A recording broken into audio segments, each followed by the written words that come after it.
You know the feeling. You're sitting on the edge of your bed, or at your desk, or on the couch. You open the app just to check one thing. That was 45 minutes ago. You aren't laughing. You aren't learning. You aren't even interested anymore. In fact, you feel a slight pressure behind your eyes and a dull ache in your chest. You want to stop. You know you should stop, but your thumb keeps moving as if it has a mind of its own. You feel like a passenger in your own body, watching yourself waste your life in 10-second increments. You think you're lazy. You think you lack willpower, but you're not lazy. You're caught in a psychological dead zone. Your brain is stuck in a loop where the seek reflex is turned on, but the satisfaction reflex is broken. You're not scrolling because you're enjoying it. You're scrolling because your brain is waiting for a hit of dopamine that is never going to come. You're not a consumer anymore. You're a ghost in the machine. Why is it so hard to just put the phone down? To understand this, you have to realize that your favorite app isn't a social platform. It's a digital slot machine. Psychologists call this variable reward.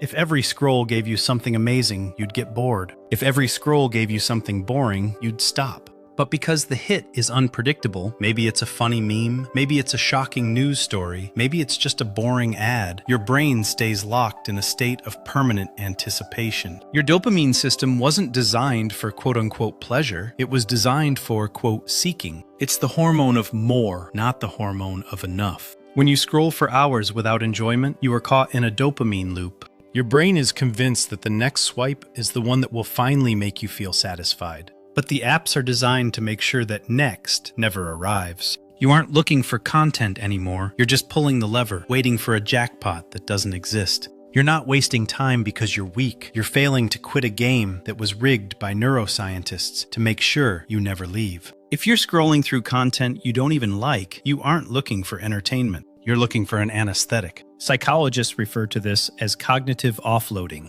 Your brain is a high-performance engine, but even the best engines overheat. When you've had a day full of difficult decisions, emotional tension, or a to-do list that feels like a mountain, your brain looks for the nearest exit. Scrolling is that exit. It's a way to be busy without being active. You think you're being lazy, but you're actually practicing experiential avoidance. You are using the blue light to drown out the quiet anxiety of your real life. As long as the video is playing, you don't have to think about the laundry, the taxes, or the fact that you're unhappy in your current job. The scroll isn't a hobby, it's a protective layer. It's a digital wall you build around yourself so the weight of your responsibilities can't reach you. You aren't addicted to the app, you're addicted to the relief of not having to be you for a while. Have you ever noticed that your worst scrolling marathons always happen at the end of the day? There's a biological reason why your willpower vanishes after 9 p.m. It's called decision fatigue. Every single day, you make thousands of choices. What to wear, how to word that email, whether to ignore that comment, what to eat for lunch.